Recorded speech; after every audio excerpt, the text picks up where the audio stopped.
किसी कारण से कोई प्रेम होता है तो उस कारण के न रहने पर वो प्रेम नहीं रहता है, ये नियम।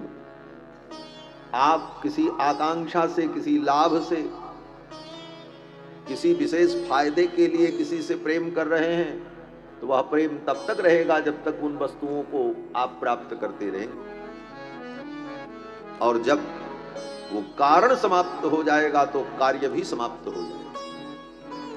कारण और कार्य का ये संबंध है। कारण के अभाव में कार्य नहीं रह सकता। जैसे लकड़ी की एक टेबल हो तो उस टेबल का कारण क्या है? लकड़ी। तो कह दो हम कारण को समाप्त कर दें और कार्य को रहने दें। टेबल का कारण क्या है? बोले लकड़ी। और कार्य क्या है? बोले टेबल, वो मेज। तो कारण को हम समाप्त कर दें, कार्य को रहने दें। बोले ऐसा हो नहीं सकता। जिस लकड़ी से टेबल बनी है वो लकड़ी कारण है। इस कारण से परमात्मा में अगर किसी कारणवश तुम्हारा प्रेम है तो उस कारण के समाप्त होने पर वह प्रेम भी समाप्त हो। इसीलिए किसी कामना से, भौतिक उपलब्धियों के लिए भगवान की भक्ति करने वाले लोगों की भक्ति बहुत दिन नहीं रहती है, वो भक्ति खत्म हो जाती है। वो इसलिए भक्ति करते हैं हमारा ये काम बन जाए, उस कारण से उन्होंने भक्ति की और वो कारण हो गया, काम बन गया, तो फिर राम जी से कोई मतलब नहीं रह जाता। आजकल ऐसी अज्ञानात्मक भक्ति का ही अधिक प्रचार हो रहा है। ऐसी अज्ञान मूलक भक्ति का ही प्रचार ज्यादा हो रहा है। यद्यपि आप विचार करो, आज जितनी बड़ी बड़ी कथाएं हो रही हैं, बड़े बड़े धार्मिक अनुष्ठान हो रहे हैं, बड़े बड़े यज्ञ हो रहे हैं, बड़ी बड़ी यात्राएं निकल रही हैं, बड़े बड़े प्रदर्शन हो रहे हैं, बड़े बड़े आयोजन हो रहे हैं। इतना आयोजन, प्रदर्शन और इतने बड़े बड़े कार्यक्रम आज से 50 वर्ष पूर्व, 100 वर्ष पूर्व नहीं हो पाते। जो लोग 80-90 वर्ष के वृद्ध होंगे उनसे पूछो, उनके बचपन में ऐसे इतने कार्यक्रम दुनिया में सुने भी नहीं जाते। लेकिन लोगों के अंदर धर्म की प्रतिष्ठा थी। आज इतना सब कुछ होने के बाद व्यक्ति धर्म से विमुख होता चला जा रहा है। क्यों? और तब जब इतने आयोजन नहीं थे, इतनी व्यवस्थाएं नहीं थी, तब लोगों के अंदर धर्म की निष्ठा और दृढ़ थी। आज धर्म की वो दृढ़ निष्ठा दिखाई नहीं पड़ रही। कार्यक्रम तो बहुत होते हैं लेकिन वो धर्मनिष्ठा जीवन में नहीं दिखाई पड़ रही। और मैं तो सर्वत्र कहता हूं, विश्व में जितने मत पंथ हैं, उन मत पंथों में, उन मतों का प्रचार करने वाले जितने प्रचारक हैं, उनसे कई गुना ज्यादा धर्म प्रचारक हमारे सनातन धर्म में। पंडित, विद्वान, महंत, साधु, महामंडलेश्वर, धर्माचार्य, पीठाधीश्वर, लेकिन इसके बाद भी सनातन धर्म की दुर्दशा भारतवर्ष में। क्यों? इतने धर्म प्रचारक, इतने मौलवी, इतने पादरी अन्य मत पंथ में नहीं, जितने सनातन धर्म में, गांव-गांव में साधु, महात्मा, संत। इसके बाद भी सनातन धर्म के लोग अपने सिद्धांत को भूलते जा रहे हैं। धर्म ईंटा पत्थर में नहीं होता। ईंटा पत्थर की बहुत बड़ी बिल्डिंग बना दी जाए, बहुत बड़ा स्ट्रक्चर खड़ा कर दिया जाए, उससे धर्म की रक्षा नहीं होती। धर्म आत्मा का गुण है। वह धर्म आत्मा में प्रतिष्ठित हो, और आत्मा का प्रकाश जैसे पूरे शरीर में व्याप्त होता है, तेनैव प्रकारेण, उसी प्रकार से आत्मा में विद्यमान जो धर्म है, उस धर्म का प्रकाश उसके जीवन की क्रियाओं में दिखाई पड़े। ये धर्म की प्रतिष्ठापना। आज लोगों के जीवन में ऐसा धर्म नहीं दिखाई पड़ रहा। आज ही किसी व्यक्ति ने मुझे कहा यहीं आने पर कि महाराज बड़ी स्थिति खराब है, लोग धर्म को भूलते जा रहे हैं, सामान्य धर्म को भी नहीं समझ पा रहे हैं, विशेष धर्म तो दूर की बात। जिन माता पिता ने जन्म दिया, पाल पोस करके बड़ा किया, ऐसे माता पिता की सेवा भी पुत्र नहीं कर पा रहे। ब्याह होते पत्नी को लेकर घर से अलग माता पिता को छोड़। आज एक व्यक्ति आकर के रो करके कह रहे थे कि ऐसी स्थिति हमारी, कोई माता पिता की सेवा नहीं करना चाहता। अपने सुख के लिए, अपने स्वार्थ के लिए व्यक्ति अपने माता पिता बंधुओं से भी दूर होता चला जा रहा है। सेवा की भावनाएं समाप्त हो रही हैं, संवेदनाएं समाप्त हो रही हैं, संबंधों का मूल्य समाप्त हो रहा है। बस केवल हम सुखी हो जाएं, हम सुख का अनुभव करें, यह स्वार्थ जो है व्यक्ति को धर्म से विमुख कर रहा है। और आज परिवार टूट रहे हैं इसी स्वार्थ के कारण। नई पीढ़ी में तो छोटे शहरों की बात तो नहीं, लेकिन बड़े शहरों की स्थिति बड़ी भयानक है, बहुत भयानक है। दिल्ली, बंबई, कोलकाता और बड़े बड़े महानगरों में यह स्थिति है कि जो युवा पीढ़ी है वो इन बंधनों को स्वीकार नहीं करना चाहती। बच्चों की स्थिति है, वे सोचते हैं क्या करेंगे, विवाह करके ऐसे जीवन बिता लें। कन्याएं भी ऐसा सोचने लगी कि इस बंधन से मुक्त ही रहना ठीक है।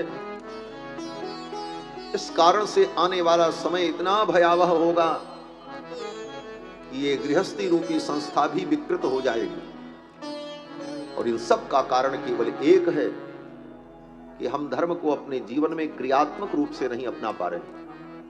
धर्म को केवल अपनी इच्छाओं की क्षणिक पूर्ति का साधन मान करके बैठे हैं। यहां चले जाएं तो कोई चमत्कार हो जाएगा और हमारी इच्छा पूरी हो जाएगी, वहां चले जाएंगे तो बाबा कोई चमत्कार कर देंगे, हमारा जीवन बदल जाएगा। ऐसा कहीं कुछ नहीं होता किसी शास्त्र में, पढ़ लेना। कर्मों का फल जीव को भोगना ही पड़ता है। अवश्यमेव भोक्तव्यम कृतम कर्म शुभाशुभम, ना भुक्तम क्षीयते कर्म जन्म कोटि शतैरपि। सैकड़ों करोड़ों जन्म बीत जाएं, कर्मों का फल भोग जीव को भोगना ही पड़ता है। और कोई आपको दुख नहीं देता और न कोई आपको सुख देता है। काहु न को सुख दुख कर दाता, निज कृत कर्म भोग सब घाता। अपने अपने कर्मों का ही भोग जीव को भोगना पड़ता है। इसलिए कोई किसी का प्रारब्ध और भाग्य नहीं बदल सकता। केवल विचारों से हम जीवन में सुखी हो सकते हैं। हमारे जीवन में विचार आ जाए और उस विचार के अनुसार हम जीने लग जाएं, यही जीवन में सुखी होने का सूत्र है। बाकी कोई चमत्कार करके आपके जीवन को चांदी से सोना बना देगा, ऐसा नहीं होगा। और ना ऐसे चमत्कार में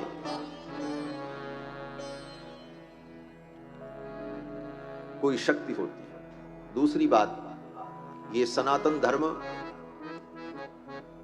चमत्कारों पर नहीं टिका है।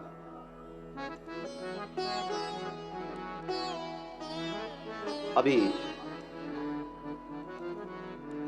कुछ दिन पहले एक कोई व्यक्ति मुझे मिले, वो बता रहे थे कि एक कोई पंडित जी हैं दिल्ली में, बड़े बीमार रहते थे, बड़ी दवा की और दवा करने के बाद भी उनका स्वास्थ्य ठीक नहीं हुआ। तो वो किसी पादरी के पास गए चर्च में। उसने कहा ठीक है, उसने पानी उनी छींटा और संजोग से उनका रोग ठीक हो गया। तो उनको लगा कि ये चमत्कार हो गया, चर्च में जाने पर ये चमत्कार हो गया और उसके पानी छींटने से हम ठीक हो गए। तुम उसके पानी छींटने से ठीक नहीं हो गए, तुम्हारा उतने दिनों तक भोग था, वह भोग पूरा हो गया और संजोग ये बना कि उसने उस समय पानी छींटा तो श्रेय उसको मिल गया।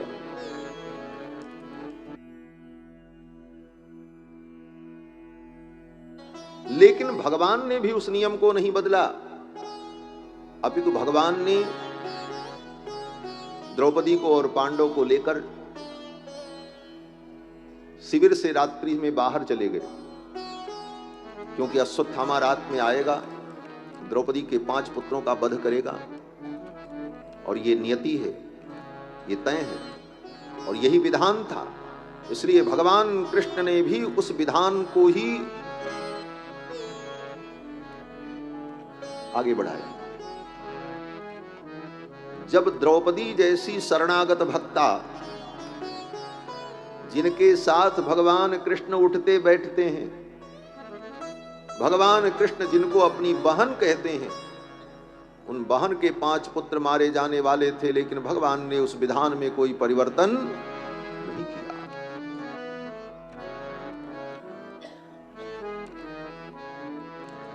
भगवान की सगी बहन सुभद्रा, सुभद्रा के एकमात्र पुत्र अभिमन्यु, और अभिमन्यु को महाभारत युद्ध में वीरों ने मिलकर के मार डाला, लेकिन एक बार भी सुभद्रा ने भगवान कृष्ण से ये नहीं कहा कि भैया तुम परमात्मा हो, तुम भगवान हो, तुम ईश्वर हो, तुम कुछ भी कर सकते हो, कर्तुम अकर्तुम अन्यथा कर्तुम समर्थ हो। अरे भाई, भगवान क्या नहीं कर सकते? भगवान चाहे, कुल उन्हीं का बनाया नियम है, जो चाहे सो करें, बदल भी सकते। लेकिन एक बार भी सुभद्रा ने भगवान कृष्ण से ये नहीं कहा कि आप मेरे बेटे को जिंदा कर दें, जबकि सुभद्रा जानती ये चाहे तो मेरे बेटे को जीवित कर सकती। इनका सामर्थ्य इतना विलक्षण है कि गुरु जी के मरे हुए पुत्र को, जो वर्षों पूर्व मर गया था, उस पुत्र को उसी रूप में ला करके उपस्थित कर दिया कृष्ण भगवान ने। अपने गुरु को, जो दक्षिणा दी सांदीपनि मुनि को, गुरु जी के पुत्र समुद्र में डूब कर मर गए थे, लेकिन भगवान ने, उनकी इच्छा थी भगवान की, भगवान परम स्वतंत्र है, उनकी इच्छा थी, उन्होंने अपने गुरु के पुत्र को उसी रूप में ला करके प्रस्तुत कर दिया। जिन परमात्मा का ये सामर्थ्य कि गुरु के मरे हुए पुत्र को उसी रूप में ला करके उपस्थित कर दिया,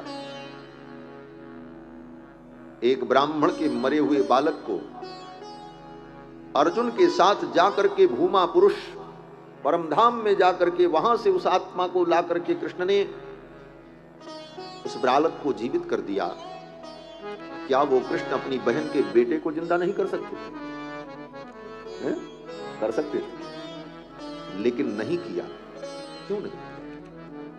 ठीक है, भगवान ने अपने गुरु के पुत्र को और उस ब्राह्मण के मरे हुए बालक को जीवित करके यह लीला करके दिखाई कि मेरे सामर्थ्य की कोई सीमा नहीं है। परमात्मा का सामर्थ्य असीम है, लेकिन वह सामर्थ्य का सर्वत्र इसी प्रकार उपयोग करे, किसी का बेटा मर जाए तो उनको जिंदा करो, उनको जिंदा करते रहो, ये करते रहो, ये नहीं। और एक बार भी सुभद्रा ने भगवान से नहीं कहा कि आप मेरे बेटे को जिंदा करो। अगर मेरे कृष्ण को यही स्वीकार्य है तो मुझे भी यही स्वीकार्य, ये निष्ठा। एक बार भी सुभद्रा ने भगवान से नहीं कहा। एक बार कोशिश की, सत्य उनके पिता सत्राजित को मार दिया वीरों ने।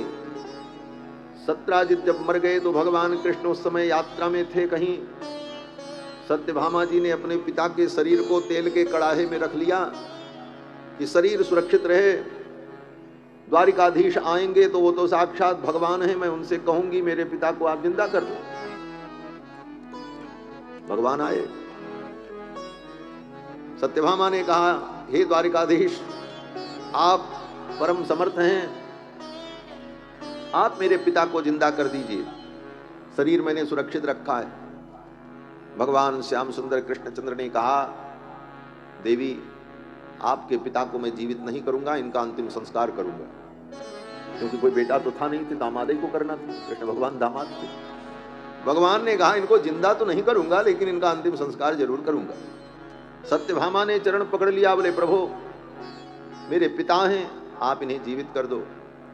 भगवान श्री कृष्ण ने कहा ऐसा नहीं हो सकता, आज आपके पिता को मैं जीवित कर दूं और आपके अतिरिक्त मेरी 16,107 रानियां हैं, कल को वो कहें हमारे पिता को जिंदा करो, हमारे पिता को जिंदा करो, तो जितने ससुर जी हैं इनको सबको हम जिंदा ही करते रह जाएंगे, फिर तो हो गई लीला।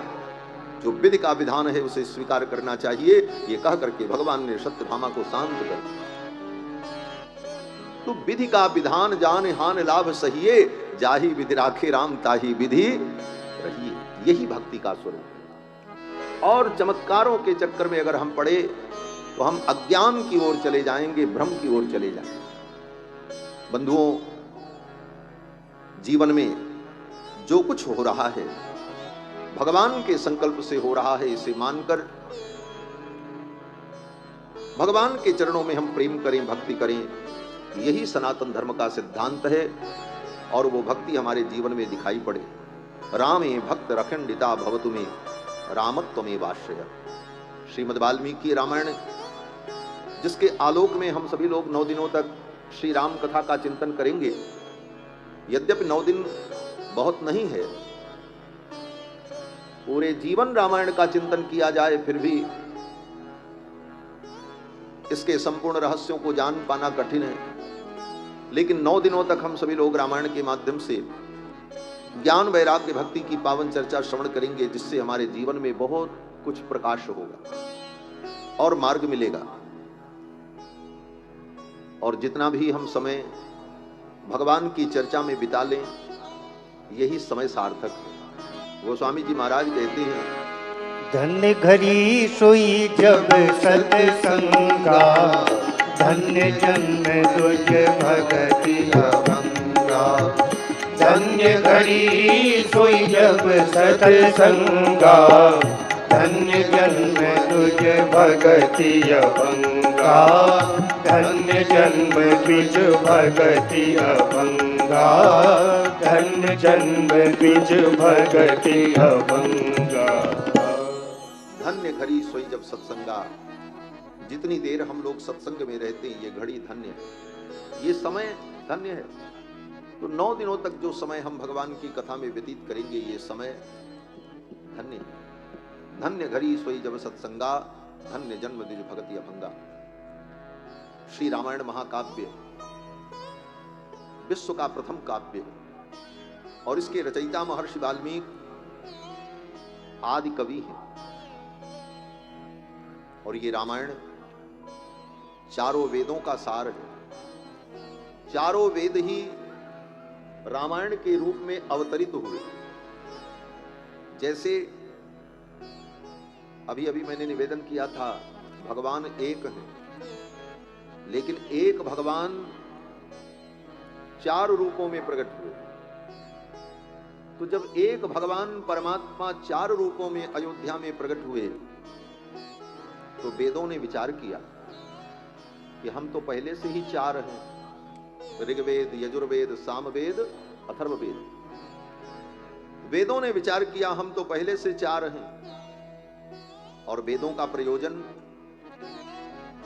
बोले वेद भगवान की महिमा का वर्णन करने के लिए, वेद भगवान का गुणगान करने के लिए। इसीलिए भगवान का एक नाम है वेद वेद्य। वेद वेद्य का मतलब वेदों के द्वारा जिनको जाना जाता है, वेदों के द्वारा ही भगवान को जाना जा सकता है। ये भी बात आपको बता दें, ये सब सनातन धर्म का सूक्ष्म सिद्धांत है। भगवान को अन्य किसी साधन से नहीं जाना जा सकता। भगवान के विषय में, परमात्मा के विषय में सही ज्ञान अगर कोई दे सकता है तो वेद ही दे सकता है। वेद के द्वारा ही भगवान को जाना जा सकता है, बाकी किसी साधन से भगवान को नहीं जाना जा सकता। इसीलिए गोस्वामी जी महाराज भी स्तुति करते हैं तो कहते हैं, वेद पुराण अनंता, करुणा सुख सागर, सब गुण आगर, जेहि गावहि श्रुति संता। तो श्रुति माने वेद। वेद जिनका गान करते हैं, वेदों के द्वारा ही परमात्मा के यथार्थ स्वरूप का निरूपण होता है।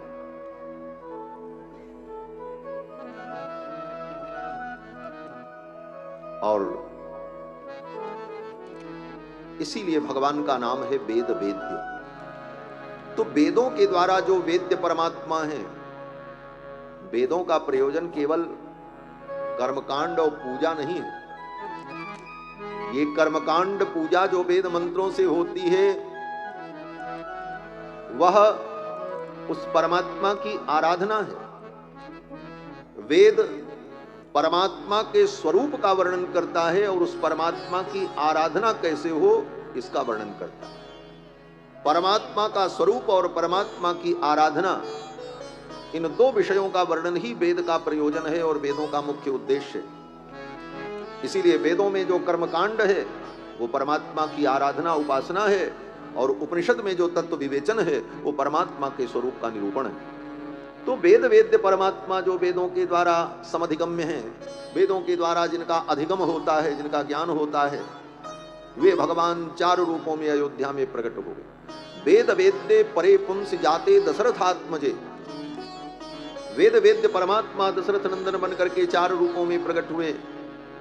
तो वेदों ने विचार किया, हम तो 4 पहले से ही हैं, हम भी अवतार ले लें। भगवान अवतार ले लिए। देखो, अवतार लेने पर व्यक्ति सुलभ हो जाता है। आप 7 मंजिले मकान पर बैठे हो तो आप सबको सुलभ नहीं हो सकते। जो व्यक्ति वो 7 मंजिला मकान चढ़ करके, सीढ़ी चढ़ करके जाए, उसको आप मिलोगे। लेकिन आप वहां से उतरकर 7 मंजिले मकान से नीचे आकर खुले मैदान में खड़े हो जाओ तो आप सबको मिल जाओगे। हजारों लोग आपसे मिल जाएंगे, आप सबके लिए सुलभ बन जाओगे। इसी का नाम अवतार है। अवतार माने ऊपर से नीचे उतरना। अवतार शब्द का यही अर्थ है।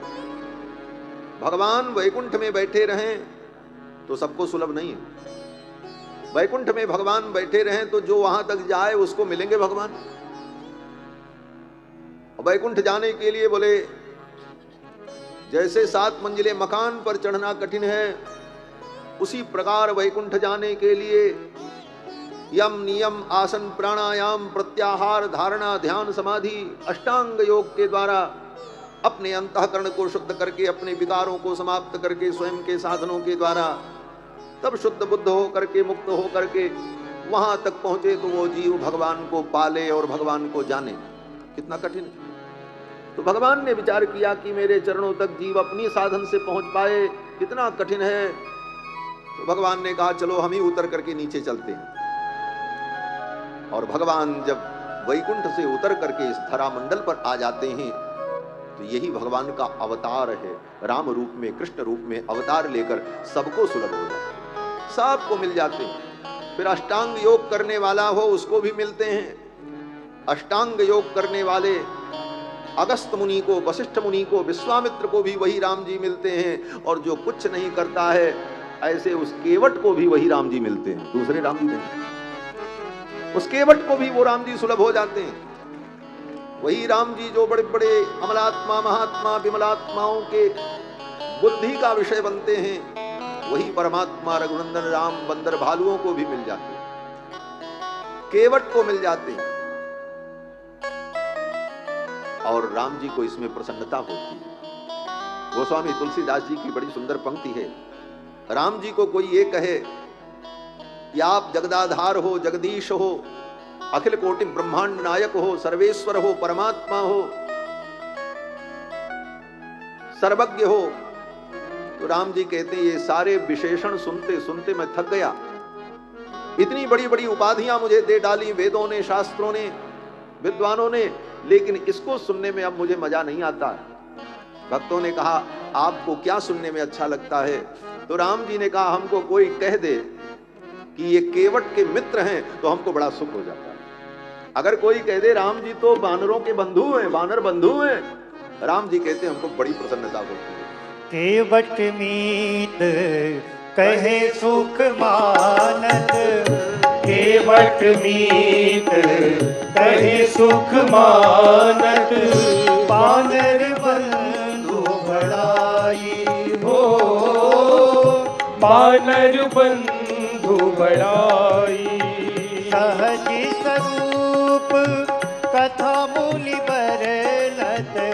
सहज स्वरूप कथा मुनि बरनत रहति सकुचि सिर नाई हो रहति सकुचि सिर नाई जानत प्रीत रीति रघुराई जानत प्रीत रीति रघुराई जानत प्रीत रीति रघुराई।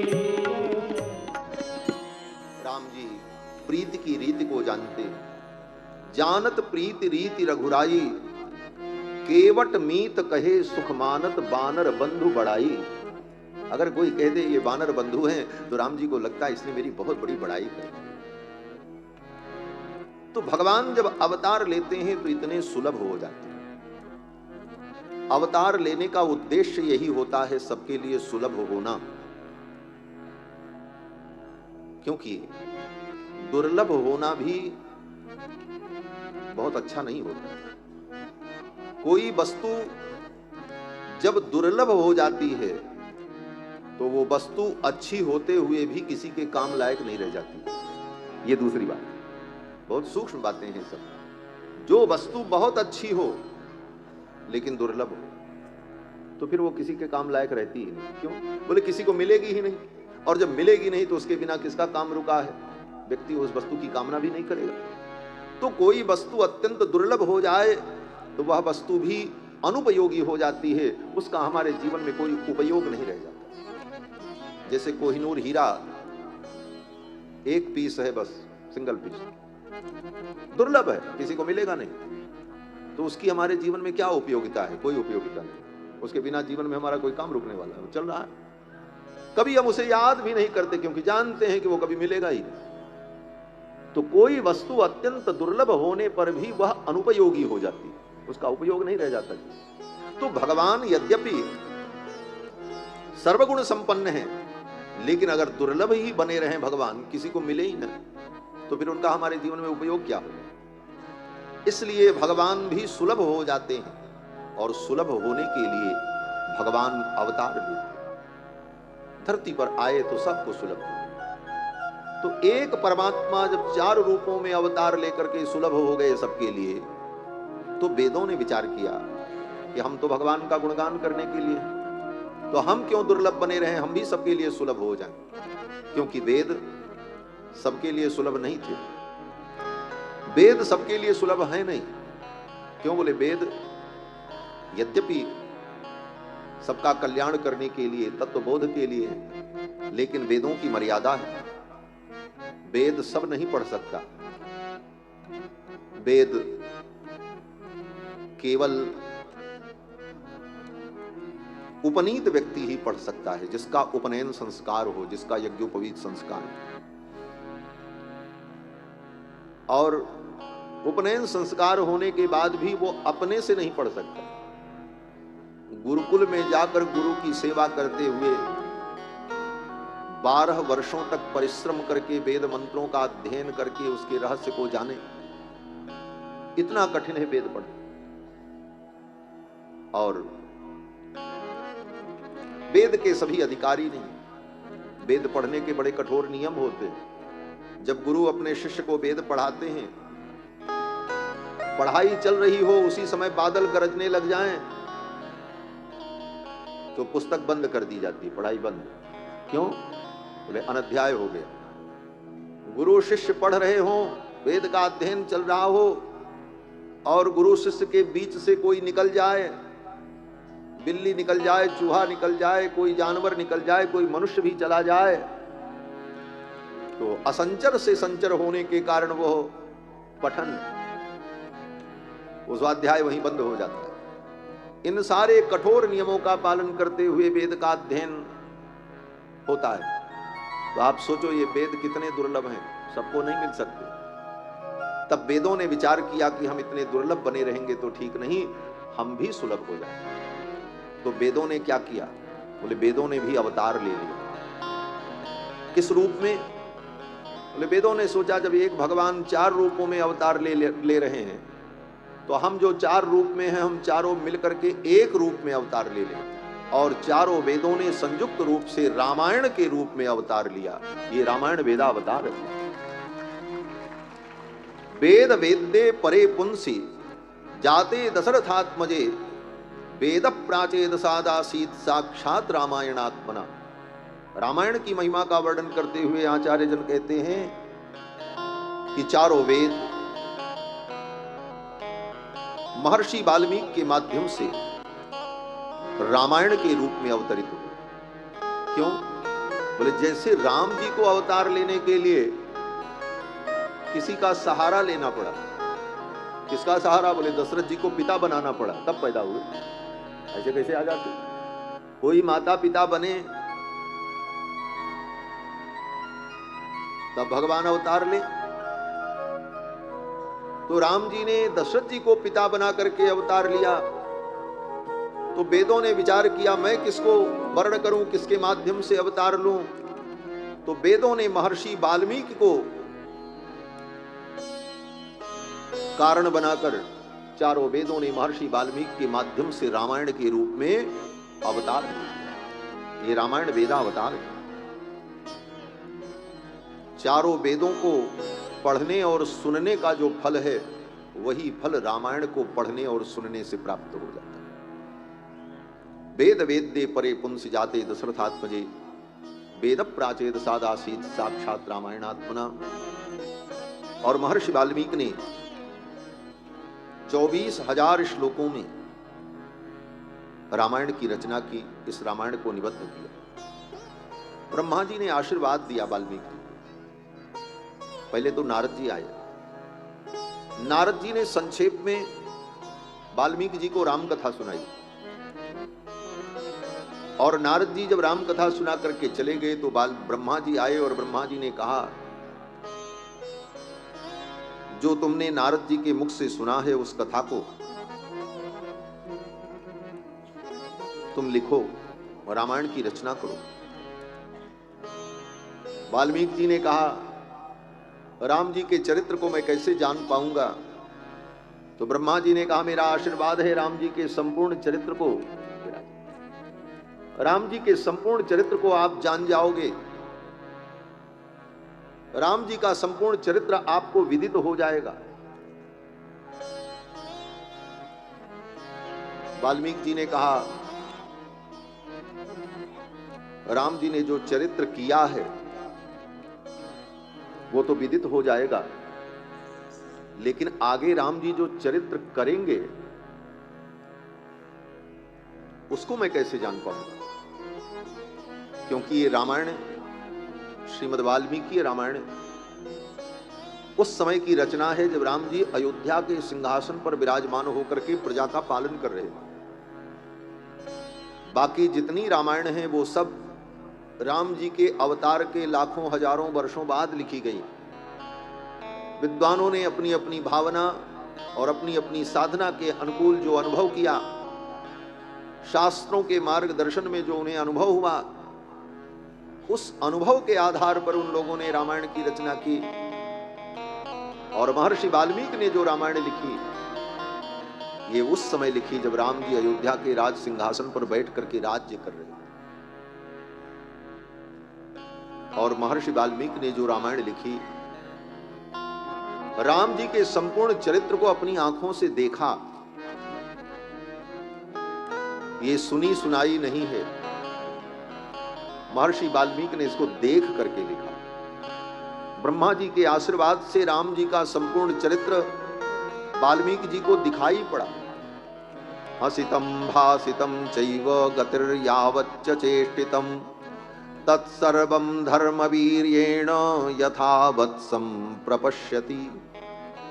ब्रह्मा जी के आशीर्वाद से संपूर्ण चरित्र को वाल्मीकि जी ने देखा और तब लिखा।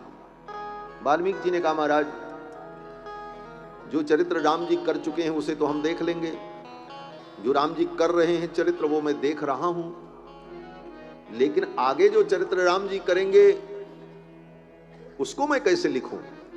वाल्मीकि जी ने पूछा ब्रह्मा जी से। ब्रह्मा जी ने कहा क्यों? आपके हृदय में जो भावना आए, जो आप अपने हृदय के नेत्रों से देखो उसे लिखो। वाल्मीकि जी ने कहा राम जी आगे जो चरित्र करेंगे वो तो मैं लिख दूं, आपकी कृपा से आशीर्वाद से वो मुझे मेरे हृदय में ज्ञात हो जाएगा, उसे मैं लिख दूं। लेकिन एक बात मुझे समझ में नहीं आती। ब्रह्मा जी ने कहा क्या? वाल्मीकि जी ने कहा आगे राम जी जो चरित्र करेंगे वो तो मैं लिख दूं, लेकिन कहीं राम जी ने वो चरित्र नहीं किया तब क्या होगा? बोले क्यों नहीं करेंगे? बोले अगर हमने लिख दिया और राम जी ने वो चरित्र नहीं किया। ब्रह्मा जी ने कहा नहीं नहीं वो चरित्र करेंगे। अरे बोले करेंगे तो, लेकिन भगवान भगवान है, वो किसी के अधीन तो है नहीं। परम स्वतंत्र न सिर पर कोई, भाव ही मन ही करो तुम सोई। भगवान परम स्वतंत्र हैं, वो किसी के अधीन तो है नहीं। अगर कहीं उनका प्रोग्राम बदल गया, बड़े बड़े मंत्री नेताओं के प्रोग्राम बदल जाते हैं, जाना वहां था नहीं गए दूसरी जगह चले गए। उसी तरह भगवान ने अपना कार्यक्रम अगर चेंज कर दिया, बदल दिया कि भाई आगे की लीला नहीं करेंगे, तब तो रामायण में अगर मैं लिख दूंगा तो बात तो झूठी हो जाएगी। ब्रह्मा जी ने हंसते हुए कहा वाल्मीकि तुम चिंता मत करो, रघुनाथ जी भक्त वत्सल हैं। भक्त जो भावना कर लेते हैं और जैसी लीला का अनुभव कर लेते हैं, राम जी को वैसी ही लीला करनी पड़ती है। यद यद धियात उर्गाय विभावयंती तत्तत् बहु प्रणय से सदनुग्रहाय। तुम जो कुछ लिख दोगे रामायण में, राम जी को अगर नहीं करने का मन होगा फिर भी राम जी वो लीला करेंगे। तुम्हारी वाणी कहीं मिथ्या नहीं होगी।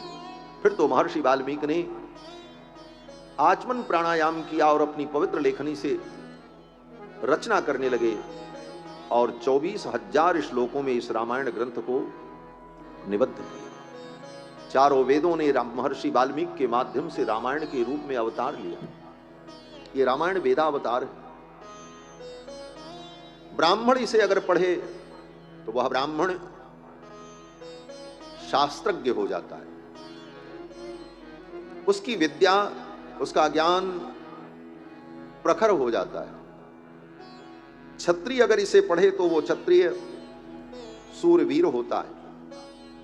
वैश्य इसे पढ़े तो उसका व्यापार कारोबार, उसकी समृद्धि बढ़ती है। शूद्र इसे पढ़े तो वह महान हो जाता है और उसे जीवन में यश कीर्ति संपत्ति वैभव सब कुछ प्राप्त होता है। चारों वर्णों के लोग रामायण को पढ़ें तो सबको यह रामायण कल्याण प्रदान करती है। नारद जी कहते हैं कि पठन द्विजो बाग वृषभत्वमीयात् स्यात् क्षत्रियो भूमिपतित्वमीयात् वणिज्जनः पण्यफलत्वमीयात् जनश्च शूद्रोऽपि महत्वमीयात्। चारों वर्ण के लोग रामायण को पढ़े, कोई भी पढ़े, स्त्री पढ़े, पुरुष पढ़े, बच्चा पढ़े, वृद्ध पढ़े, और सभी इस रामायण को पढ़ने के अधिकारी हैं और सभी पढ़ करके इसका अनुभव करके परम कल्याण को प्राप्त करें। तो वेद जो सबके लिए दुर्लभ थे, केवल उपनीत लोग ही जिसका उपनयन हो वही वेद पढ़ सकते थे, बाकी लोग नहीं पढ़ सकते थे। तो वेद सबके लिए सुलभ नहीं था। तो वेदों ने विचार किया हम भी अवतार लेकर के सबके लिए सुलभ हो जाएं। तो वेदों ने रामायण के रूप में अवतार ले लिया और सबको सुलभ हो गए। ब्राह्मण भी पढ़ो, क्षत्रिय भी पढ़ो, वैश्य भी पढ़ो, शूद्र भी पढ़ो, स्त्री भी पढ़ो, बालक पढ़ो, कोई भी पढ़ो, ये सबके लिए रामायण सुलभ हो गया। जैसे राम जी वैकुंठ से आकर के सबके लिए सुलभ हो गए, ऋषि मुनि महात्मा विद्वान अज्ञानी ज्ञानी सबके लिए सुलभ एक समान, उसी तरह चारों वेद रामायण के रूप में सबके लिए सुलभ हो गए। ये रामायण की महिमा है। महर्षि वाल्मीकि ने 24,000 श्लोकों में इस रामायण को निबद्ध किया। नाम रखा रामायण। देखो दुनिया में जितने भी रामचरित्र विषयक ग्रंथ हैं उन सबको रामायण ही कहा जाता है, लेकिन केवल रामायण नहीं कहा जाता, उसके आगे पीछे कुछ विशेषण लगा करके कहा जाता है। श्री गोस्वामी तुलसीदास जी ने राम जी का चरित्र लिखा तो उसका नाम पड़ा तुलसीकृत रामायण। क्या? तुलसीकृत रामायण, श्रीमद् रामचरितमानस। वेद व्यास जी ने रामायण लिखा तो उसका नाम अध्यात्म रामायण। कृत्तिवास ने रामायण लिखा तो उसका नाम कृत्तिवास रामायण, आनंद रामायण, कंबु रामायण, उन सब रामायण में आगे पीछे विशेषण लगा। लेकिन केवल रामायण, ये 4 अक्षर रामायण का मतलब महर्षि वाल्मीकि के द्वारा रचित ये दिव्य ग्रंथ 24,000 श्लोकों में निबद्ध, इसी का नाम रामायण है। रामायण नाम इसी ग्रंथ का मूल रूप से। और रामायण का अर्थ क्या होता है? बोले रामायण शब्द 2 शब्दों के संयोग से बना है। पहला शब्द राम और दूसरा शब्द अयन, अयनम। राम और अयनम दोनों मिल गया तो हो गया रामायणम। ये रामायण अर्थ क्या हुआ? बोले यहां पर समास हुआ। जब 2 शब्द आपस में मिलकर एक शब्द बन जाते हैं और विशेष अर्थ का द्योतन करते हैं तो उसको समास कहा जाता है, समास विधि होती है। तो रामस्य अयनम ये वाक्य था। रामस्य अयनम माने राम जी का घर। तो राम जी का घर, इतनी बड़ी बात कहने में ज्यादा समय लग जाएगा, तो इसको छोटे में कैसे कहें? तो रामस्य अयनम, तो राम और अयनम को जोड़ दिया तो शब्द बन गया रामायणम। रामायण माने राम जी का घर, जिसमें राम जी रहते हैं। राम जी का घर कहां है? सच पूछो तो राम जी, ऐसे तो राम जी का घर सब जगह है। ये संपूर्ण सृष्टि ही राम जी का घर है। हाँ, मैं बड़े अधिकार से कह रहा हूं, ऐसे नहीं कह रहा हूं। संपूर्ण सृष्टि का एक एक कण राम जी का घर है। हाँ, और ये वेदों ने कहा ईशावास्यमिदं सर्वम यत् किंचित जगत्याम जगत। इस जगत में जो कुछ भी है सब परमात्मा का निवास है। आवास्यम, आवास्यम माने निवास। ईशावास्यमिदं सर्वम, ये सब कुछ, एक एक कण, एक एक परमाणु, सब में भगवान बैठे हैं, सब भगवान का ही घर है।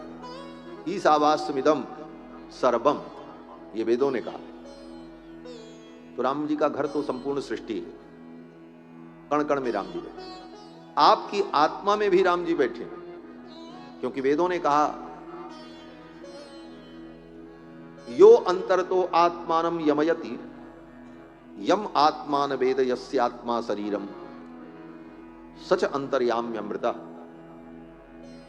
जो परमात्मा हमारी आत्मा के अंदर बैठकर हमारा नियमन करता है, हमारा शासन करता है, ये हमारी आत्मा जिस परमात्मा का शरीर है, यस्य आत्मा शरीरम, जिसे यह आत्मा माने हमारी आत्मा जान नहीं पाती, वो कौन है? बोले अंतर्याम्यमृतः, वही अंतर्यामी परमात्मा है। तो ये हमारी आपकी आत्मा भी उस परमात्मा का घर है, शरीर है। तो राम जी का घर तो संपूर्ण सृष्टि है, लेकिन संपूर्ण सृष्टि में राम जी दिखें, ये कैसे संभव होगा?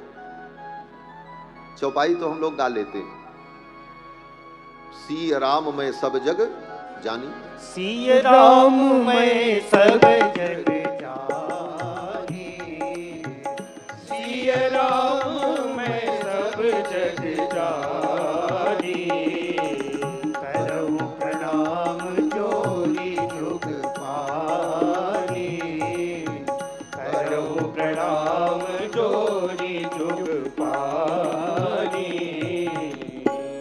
सी राम मैं सब जग जानी। सब में राम जी को हम देखें, सबके अंदर सीता रामचंद्र जी विराजमान है। कहना बड़ा सरल है, होना बड़ा कठिन है। अभी सामने वाला व्यक्ति आपको 4 गाली दे दे तो फिर उसमें राम जी नहीं दिखेंगे, उसमें दुश्मन दिखेगा तुमको। उसका सिर फूट जाएगा या तो तुम्हारा सिर फूट जाएगा। कितनी देर तुमको राम जी दिखते हैं सब में, कहां दिख पाते हैं? बड़ा कठिन है। कहना बड़ा सरल है, श्री राम में सब जग जानी। ये तो गोस्वामी तुलसीदास जी जैसे महापुरुष ही देख सकते हैं, श्री राम में सब जग जानी। करो प्रणाम जो। बोले महाराज हमको भी ऐसे दिखने लग जाए, सब में राम जी दिखे। निज प्रभु मैं देख ही जगत के हिसन करही विरोध। जबकि सब में कण कण में राम जी हैं, लेकिन हमारी वो भावना उस प्रकार से दृढ़ नहीं हो पाती। क्यों? बोले सर्वत्र राम जी हैं, ये भावना तब दृढ़ होगी जब रामायण की दृष्टि तुम्हें प्राप्त हो। ये रामायण राम जी का घर है। इस रामायण रूपी घर में विराजमान राम जी को पहले देख लो, ठीक से दर्शन कर लो। रामस्य अयनम रामायणम, राम जी का जो अयन है, जो घर है, इस घर में आकर, इस रामायण में आकर, इसे पढ़कर, इसे सुनकर, इसमें राम जी को ठीक से देख लो, पहचान लो। जब रामायण के माध्यम से राम जी को ठीक ठीक पहचान लोगे, तब तुरंत राम जी सर्वत्र दिखने लग जाएंगे। जहां देखोगे वही राम जी दिखेंगे, तब वो दृष्टि प्राप्त होगी। पहले राम जी को पहचान तो लो। कहते तो हैं सब में राम जी हैं, लेकिन थोड़ी देर बाद राम जी बदल जाते हैं, तो दूसरा ही हो जाता। क्यों? बोले राम जी का सही सही ज्ञान हमको हुआ नहीं, इसीलिए थोड़ी देर तो हम सोचते हैं, लेकिन अगले ही क्षण फिर वो भ्रम में पड़ जाते हैं। किसी को शत्रु मान लेते हैं, किसी को मित्र मान लेते हैं, किसी से दुश्मनी हो जाती, किसी से लड़ाई हो जाती। फिर सिया राम में सब जग जानी संभव नहीं हो पाता। तो कहते हैं रामायण की दृष्टि प्राप्त हो। रामायण में राम जी को जब देख लोगे, रामायण को पढ़कर, इसे सुन करके, इसका अनुभव करके रामायण से दृष्टि प्राप्त होगी, तो रामायण से जो दृष्टि प्राप्त होगी, उस दृष्टि के माध्यम से जब देखोगे तो सर्वत्र राम जी दिखने लगे। सी राम मैं सब जग जानी, करहु प्रणाम जो जो। ये रामायण महाकाव्य राम जी का घर है। राम जी को ढूंढना है तो कहीं जाने की जरूरत नहीं, न किसी पहाड़ पर जाने की जरूरत, न किसी जंगल में जाने की जरूरत। राम जी को ढूंढना है तो रामायण में आओ, और इसी रामायण के स्वाध्याय, चिंतन और अनुभव से राम जी का दर्शन होगा। राम जी को जान पाओगे, राम जी को समझ पाओगे। आप तो राम जी के अपने हो, उनके संबंधी हो, दक्षिण कौशल भूमि के हो। राम जी का कितना मधुर संबंध है। ऐसे राम जी को हम याद करें, राम जी के चरणों में हमारी अखंड भक्ति हो, यही रामायण का उद्देश्य है। सर्वप्रथम महर्षि वाल्मीकि के आश्रम में एक दिन नारद जी पधारे। तपस्वाध्याय निरतम तपस्वी वाग विदाम्बरम नारदम परिपप्रच्छ वाल्मीकि मुनिपुंगवम। यहीं से रामायण प्रारंभ होती है, तपस्वाध्याय निरतम। रामायण में सबसे पहला शब्द है तप। तप शब्द से रामायण प्रारंभ होती है। तपस्वाध्याय निरतम अर्थात एक तपस्वी के द्वारा एक तपस्वी के तपोमय चरित्र को सुनाया गया, यही रामायण है। सुना कौन रहे हैं? बोले नारद जैसे तपस्वी। सुन कौन रहे हैं? बोले वाल्मीकि जैसे तपस्वी। और ये कथा किसकी है? बोले ये कथा भी परम तपस्वी रघुनंदन राम की है, जिन्होंने 14 वर्ष तक वन में रह करके तप किया। जिस रामायण में लक्ष्मण जैसे तपस्वी हैं, जिस रामायण में सीता जैसी तपस्विनी, जिस रामायण में सबरी जैसी तपस्विनी है, जिस रामायण में राक्षस जो दुष्ट हैं वे भी साधारण नहीं है, वे भी अपने जीवन में तपस्या किए हुए हैं। रावण कम तपस्या नहीं किया था। कुंभकर्ण और मेघनाथ ने कम तपस्या नहीं की थी। विभीषण ने कम तपस्या नहीं की थी। रामायण में अगर देखो तो सबने तप किया है। सबकी तपस्या का अलग अलग फल हुआ है। और परम तपस्वी रघुनाथ जी का चरित्र भी तपोमय। रघुनाथ जी जिनको मिले, किनको? बोले दशरथ जी के बेटा बने, बोले उन्होंने भी तप किया, तब मिले राम जी। ऐसे थोड़ी मिले। 23,000 वर्ष तक नैमिषारण्य में तप किया। तब भगवान ने प्रसन्न होकर के कहा, आप सरिस खोजऊं कहां जाई, नृप तव तनय होब मैं आई। अपने समान में ढूंढने कहां जाऊं, मैं ही आपका बेटा बनकर के आया। तब भगवान बेटा बनकर। तो रामायण एक तपस्वी के द्वारा तपस्वी को सुनाया गया, और तपस्वी का महान चरित्र तप का चरित्र है। और रामायण तप का ही उपदेश करती है। हमारे जीवन में तप, क्योंकि तप से ही यह संपूर्ण सृष्टि बनी है। जब संध्या वंदन करते हैं तो संध्या वंदन में मंत्र पढ़ करके जब आचमन करते हैं तो उसमें यही अनुसंधान करते हैं कि ये जो कुछ उत्पन्न हुआ सृष्टि में सब तप से उत्पन्न हुआ। तपसोऽध्यजायत ततो रात्र जायत ततः समुद्रो अर्णवः समुद्रादर्णवाद दिसंवत्सरो अजायत अहोरात्राणि विदधत विश्वस्य मिषतो वशी सूर्या चंद्रमशौ धाता यथा पूर्व मकल्पयत। धाता ब्रह्मा ने यथा पूर्वम अकल्पयत, पूर्व कल्प में ये जैसी सृष्टि थी वैसी ही सृष्टि बनाई। सृष्टि का पैटर्न वही रहता, बदलता नहीं। पिछली सृष्टि में पिछले ब्रह्मा जी ने जैसी सृष्टि बनाई थी, फिर नए ब्रह्मा आते हैं तो फिर नई सृष्टि वैसे ही बनाते हैं। पैटर्न वही रहता, वही समुद्र, वही सूर्य, वही चंद्रमा। यथा पूर्वमकल्पयत दिवंच पृथ्वीं चांतरिक्ष मथोस्व, अंतरिक्ष पृथ्वी समुद्रादि सब कुछ। लेकिन ये सब कैसे उत्पन्न होता है? बोले तपसोऽध्यजायत, तप के। तो ये संपूर्ण सृष्टि तप मूलक है। संपूर्ण सृष्टि में ताप है, तप है। और ये पूरी कथा रामायण तो तपस्वियों का ही चरित्र है। इसमें सब तपस्वी हैं, चाहे विश्वामित्र हो, चाहे वाल्मीकि हो, चाहे वशिष्ठ हो, मतंग मुनि हो, अगस्त मुनि हो, असुर हो, मनुष्य हो, देवता हो, सब तप करते हैं। और सबकी तपस्याओं का उद्देश्य भले भिन्न भिन्न हो, उसके फल भिन्न भिन्न हैं, लेकिन कहीं न कहीं सब तप से जुड़े। ये तप शब्द रामायण का प्रथम शब्द है जो हमें ये प्रेरणा देता है कि हमारे जीवन में भी तप हो। तप की परिभाषा क्या है? विषय बहुत है, बहुत सारे विषयों की चर्चा हम नहीं करेंगे, लेकिन तप तप तप ये हम सुनते हैं। तप का अर्थ क्या है? बोले तपस्या केवल जंगल में जाकर समाधि लगा करके ही नहीं होती।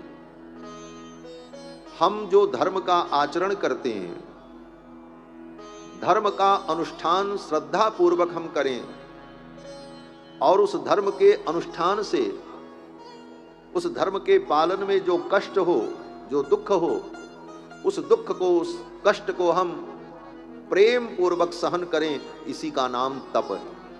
काया क्लेशो तपः, इसी का नाम तप है। काया क्लेशो तपः। धर्म का आचरण करने में जो कठिनाई होती है, जो कष्ट उठाना पड़ता है, धर्म का पालन करने में जो दुख सामने आ जाए तो उसे स्वीकार करना पड़ता है, उसे सहर्ष सहन कर लेना, इसी का नाम तप है। काया क्लेशो तपः। एकादशी का आप व्रत करते हैं तो एकादशी के दिन भूख लगती है, मन करता है ये खा लें वो खा लें, लेकिन अपने मन को मारकर उस दुख को हम इसलिए सहन करते हैं कि ये धर्म है और हमें करना चाहिए। इस भाव से वह दुख, वह कष्ट व्रत का हम सहन कर लेते हैं, इसी का नाम तप है। माघ के महीने में कड़कड़ाती ठंडी में सूर्योदय के पहले ब्रह्म मुहूर्त में गंगा स्नान करते हैं, ठंडी लगती है, उस समय सोने का मन करता है, लेकिन निद्रा त्याग करके, सुख का त्याग करके गंगा में हम डुबकी लगाते हैं। तो वो क्या है? बोले वो कष्ट जो हम सहन करते हैं वही तप है। काया क्लेशो तपः। धर्म के आचरण के लिए जो क्लेश व्यक्ति सहन करता है, इसी का नाम तप है। और रामायण में सभी लोगों ने धर्म के लिए दुख सहन किया, धर्म के लिए अपने काया को कष्ट दिया, धर्म के आचरण के लिए अपने सुख को त्यागा, यही तो तप है। और रामायण यही सिखाती है। तुम्हारे जीवन में सुख चला जाए, जाने दो, फिर आ जाएगा। तुम्हारे जीवन के संबंध तुमसे दूर हो रहे हैं, बोले जाने दो, फिर जुड़ जाएंगे। तुम्हारे जीवन का धन वैभव चला जाएगा, बोले जाने दो, फिर आ जाएगा। ये सब आते जाते रहते हैं, अस्थाई नहीं है। धर्म अस्थाई है। जीवन से धर्म न जाने पाए, जीवन से धर्म न जाए। आत्मा और धर्म ये दोनों अस्थाई हैं। इसलिए धर्म हमारे जीवन से न जाए, यहां तक कि शरीर भी चला जाएगा तो फिर शरीर मिलेगा। शरीर और शरीर से संबंधित वस्तुएं बार बार मिलती रहेंगी, लेकिन धर्म चला गया तो सब कुछ चला जाएगा। इसलिए जीवन से धर्म न जाने पाए।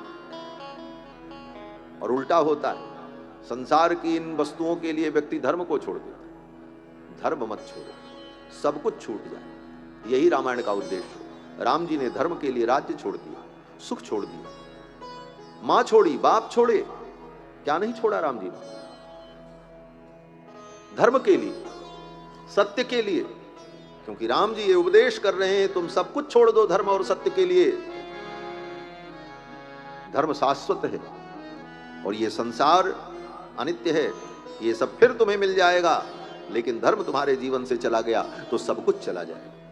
इसलिए धर्म को मत जाने, यही रामायण सिखाता है। राम जी ने अपना सुख, अपनी सुविधाएं, अपनी इच्छाओं तक को त्याग दिया धर्म के लिए, और राम जी ने सभी ने, भरत ने भी, लक्ष्मण ने भी, सीता ने भी। क्या सीता जी नहीं चाहती?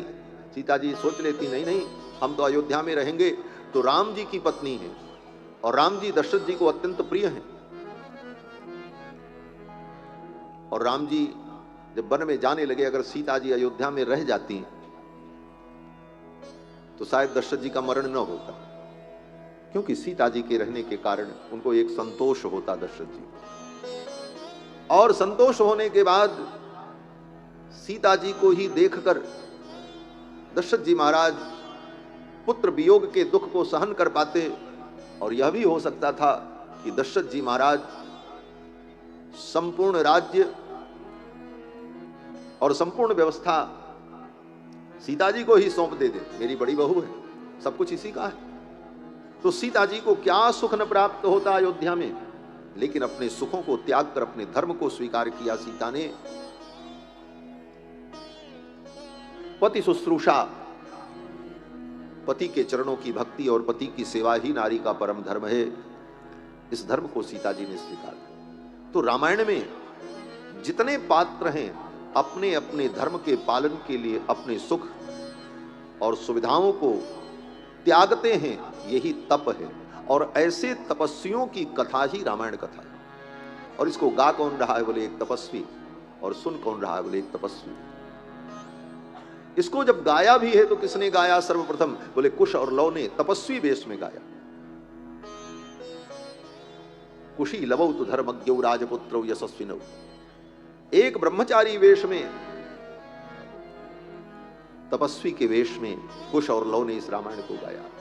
तो ये तपस्या से परिपूर्ण, तपः पूत वाणी के द्वारा निश्रित, तपः पूत हृदय में प्रविष्ट होने वाली कथा, तपः पूत कलमश रहित तपस्वियों का दिव्य चरित्र रामायण महाकाव्य है। और ये भारत, ये तपोभूमि है, ये भोग भूमि नहीं है। धरती पर बहुत सी भूमि है, लेकिन वो भोग भूमि है। चाहे वो अमेरिका हो, जापान हो, इंग्लैंड हो, ऑस्ट्रेलिया हो, ये सब भूमियां भोग भूमि। और भारतवर्ष बोले ये तपोभूमि। इस भूमि में रहकर तप करना, और वही तप जो मैंने कहा, धर्म का आचरण करना, धर्म के आचरण में दुख सहन करना, इसी का नाम तप है। और ऐसे तपस्वियों की भूमि ये भारत भूमि है। और ऐसे परम तत्व परमात्मा जो रघुनंदन हैं, उनका पावन चरित्र यह रामायण महाकाव्य है। नारद जी महाराज ने वाल्मीकि जी के पूछने पर, वाल्मीकि जी ने पूछा सर्वश्रेष्ठ पुरुष कौन है, 16 गुणों से संपन्न पुरुष कौन है? तो नारद जी ने उत्तर दिया, नारद जी ने कहा इन सारे गुणों से संपन्न इक्ष्वाकु कुल के राजा श्री राम हैं, जो वर्तमान समय में अयोध्या के सिंहासन पर विराजमान होकर प्रजा का पालन कर रहे हैं। फिर तो राम जी के चरित्र को सुनाकर नारद जी चले गए। नारद जी सगुण परमात्मा का, सगुण साकार ब्रह्म का निरूपण करके चले गए। फिर तो महर्षि वाल्मीकि ने नारद जी के द्वारा सुने हुए चरित्र को प्राप्त करके तमसा नदी के तट पर स्नान करने गए। वहां एक क्रौंच पक्षी विहरण कर रहा था जोड़े से। एक शिकारी ने उस क्रौंच पक्षी को मार दिया। महर्षि वाल्मीकि के सम्मुख यह घटना हुई और वाल्मीकि जी बड़े दुखी हुए और उन्होंने शोक में, दुख में उस निषाद को शाप दे दिया। और जब शाप दिया तो श्लोकबद्ध दिया, मां निषाद प्रतिष्ठाम तम अगम शाश्वती समाह यत क्रौंच मिथुनादेकम अवधि काम मोहित। हे निषाद, तुमको कभी प्रतिष्ठा प्राप्त नहीं होगी, क्योंकि तुमने इस निरीह पक्षी को मारा है। ये शाप दे दिया वाल्मीकि जी, और ये शाप श्लोक में निकला, गद्य में नहीं निकला, पद्य में निकला। कोई व्यक्ति क्रोध में बोलता है तो पद्य में नहीं बोलता, गद्य में बोलता। अगर आपको क्रोध आए और आप किसी को डांटो, किसी को कुछ कहो, तो उस समय आप गाना थोड़ी गाओगे, आपके मुंह से कविता थोड़ी निकलेगी। उस समय तो जो कुछ आप कहोगे, यहां तक कि शब्द भी उस समय क्या निकलेगा पता नहीं। क्रोध में शब्दों का नियंत्रण नहीं रहता। क्रोध आने पर शब्द का नियंत्रण समाप्त हो जाता है। बड़े बड़े विद्वान जो चुने चुने शब्दों का प्रयोग करते हैं, छांट छांट करके शब्दों का प्रयोग करते हैं, लेकिन क्रोध के समय में वह शब्द नियंत्रण भी समाप्त हो जाता है। कौन सा शब्द निकलेगा पता नहीं, खुद को पता नहीं रहता। लेकिन महर्षि वाल्मीकि ने उस निषाद को शाप दिया तो श्लोक बन गया। मां निषाद प्रतिष्ठाम तम अगमः शाश्वती समाह यत् क्रौंच मिथुनादेकम अवधि काम मोहितम।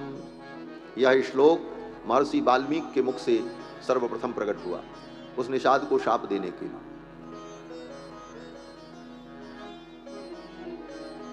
शोकः श्लोकत्वमागतः। महर्षि वाल्मीकि के हृदय में जो शोक था वही श्लोक बन करके निकल आया।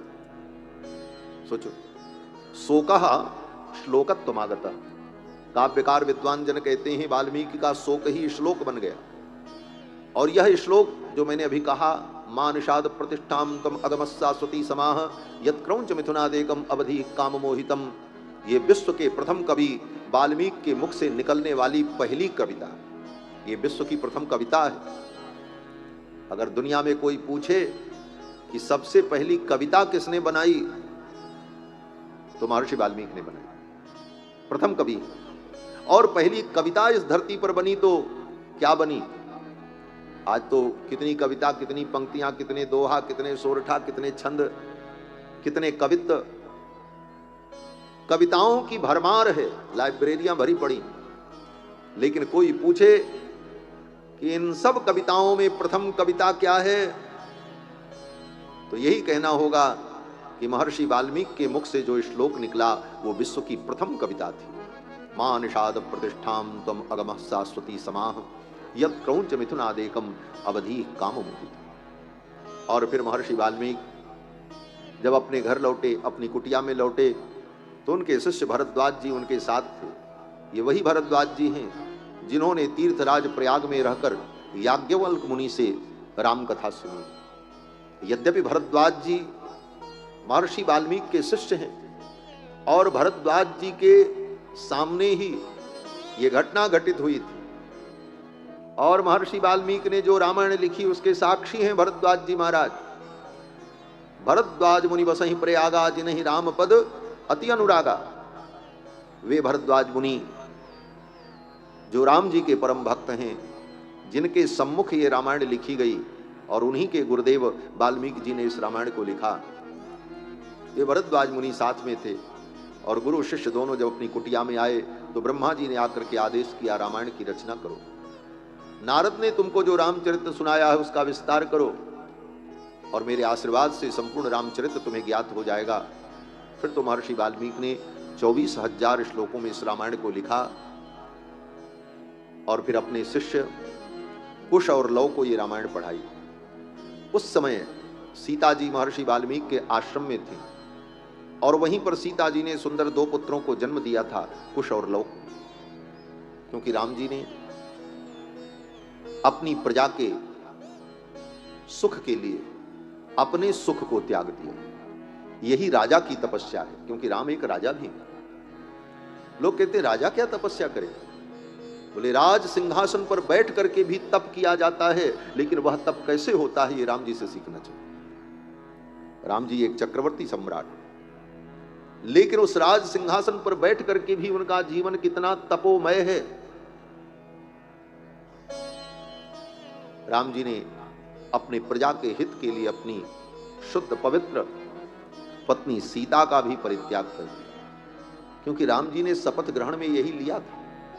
आज कोई राजा बनता है, कोई मंत्री बनता है, मुख्यमंत्री बनता है, तो शपथ ग्रहण होता है। और शपथ ग्रहण में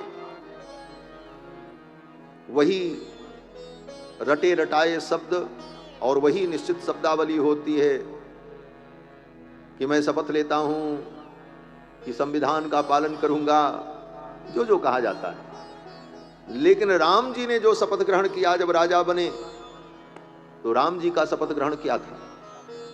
राम जी ने अपने शपथ में क्या संकल्प लिया? बोले राम जी जब संकल्प लेते हैं तो कहते हैं स्नेहम दया च सौख्यम च यदि वा जानकीमपि आराधनाय लोकस्य मुंचतो नास्ति में व्यथा। राम जी कहते हैं मैं आज इस पद को स्वीकार कर रहा हूं और मैं प्रतिज्ञा करता हूं कि धर्म का पालन करते हुए अगर अपनी प्रजा के लिए मुझे अपने प्रेम का भी त्याग करना पड़े, स्नेह का भी त्याग करना पड़े, अपनी दया का भी त्याग करना पड़े, तो अपनी प्रजा के हित के लिए मैं अपनी दया का भी त्याग कर दूंगा। सौख्यम च, मेरे जीवन का जो सुख है मैं अपने जीवन के उस सुख को भी अपनी प्रजा के लिए त्याग दूंगा। स्नेहम दयाम च सौख्यम च, इससे भी बड़ी बात राम जी ने कही, और कही नहीं करके दिखाया। राम जी ने कहा यदि वा जानकीमपि, अपने प्रजा के हित के लिए अपनी पत्नी जानकी का भी अगर त्याग करना पड़े तो मैं आज शपथ लेता हूं कि मैं अपनी पत्नी को भी त्याग सकता हूं। यदि वा जानकीमपि आराधनाय लोकस्य, इस प्रजा की आराधना के लिए राम जी ने अपनी प्रजा की आराधना की, प्रजा पर शासन नहीं किया है। यही राम राज्य है, जब राजा अपनी प्रजा को ही अपना आराध्य मान ले, वही राम राज्य स्थापित होता है। राम जी ने अपनी प्रजा को अपना आराध्य माना। आराधनाय लोकस्य मुंचतो नास्ति में व्यथा। राम जी कहते हैं अपनी प्रजा की आराधना के लिए अपना स्नेह, अपनी दया, अपना सुख, यहां तक कि अपनी जानकी का भी मुझे त्याग करना पड़े तो मुझे कोई व्यथा नहीं होगी, मैं प्रसन्नता पूर्वक त्याग दूंगा। और राम जी ने कहा नहीं करके दिखाया। प्रजा की प्रसन्नता के लिए राम जी ने सीता जी को महर्षि वाल्मीकि के आश्रम में भेज दिया, और वहीं पर सीता जी ने सुंदर दो पुत्रों को जन्म दिया था, कुश और लव। और उन दोनों बालकों को महर्षि वाल्मीकि ने वेदादि शास्त्र पढ़ा करके परम पारंगत विद्वान बनाया। और जब रामायण की रचना कर ली तो महर्षि वाल्मीकि ने सोचा ये रामायण में इनको पढ़ा दूं, और सर्वप्रथम महर्षि वाल्मीकि ने इस रामायण को कुश और लव को पढ़ाया, राम जी के पुत्रों को पढ़ाया। और उन दोनों भाइयों ने तपस्वी वेश में इस रामायण को गाया। पहले तपस्वियों के बीच में गाया, यह भी बड़ी विशेषता है।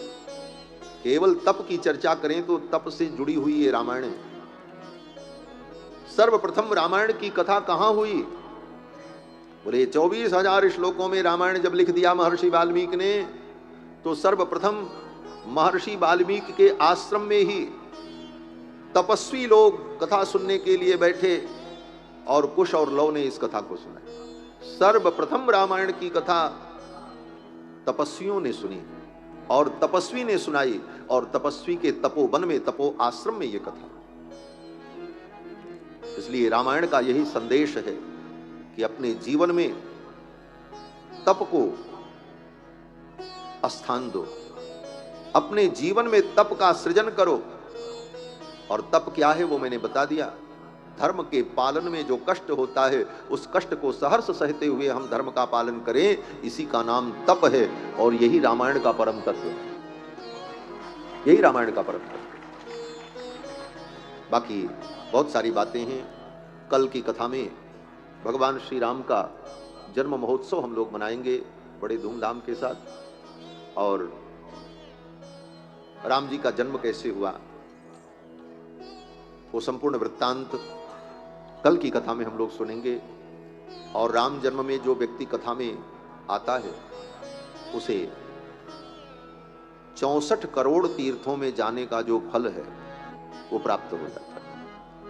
तुलसीदास जी महाराज कहते हैं जेहि दिन राम जन्म श्रुति गावहीं, तीर्थ सकल तहां चले आवत। राम जी का जन्मोत्सव जब मनाया जाए तो वहां पर सारे तीर्थ आ जाते हैं। कल राम जी का जन्म महोत्सव मनाएंगे तो आपके इसी पांडाल में सब तीर्थ रहेंगे, और जो यहां रहेगा उन तीर्थों में स्नान करने का फल उसे प्राप्त होगा।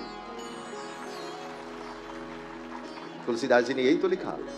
जेहि दिन राम जन्म श्रुति गावई, जेहि दिन राम जन्म श्रुति गावई, तीरथ सकल तहाँ चलिया वही, तीरथ सकल तहाँ चलिया वही, तीरथ सकल तहाँ चलिया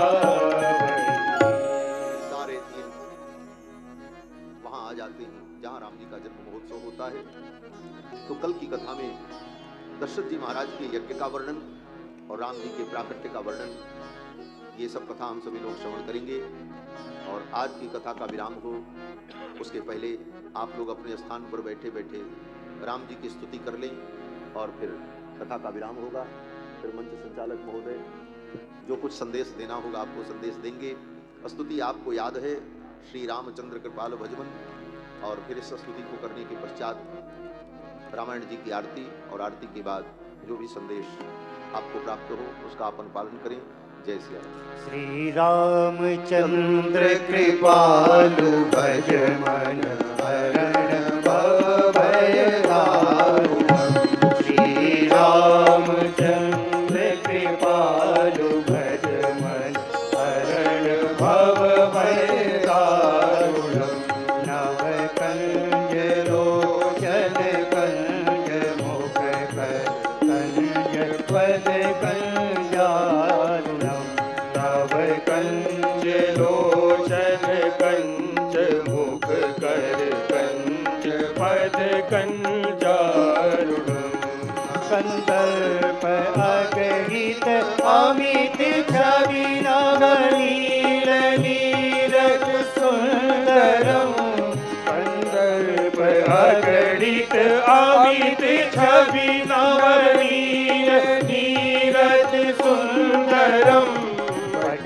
पीत मानव चरित रुख सुत नौमि जनक सुतावरम, श्री रामचंद्र कृपाल भजमन हरण भय दारुणम, पशु दीन बंधु दिनेश दानव दैत्य वंश निकंदनम, पशु दीन बंधु दिनेश दानव दैत्य वंश निकंदनम, रघुनंदन आनंद कंद घोषल चंद दशरथ नंदनम, श्री रामचंद्र कृपाल भजमन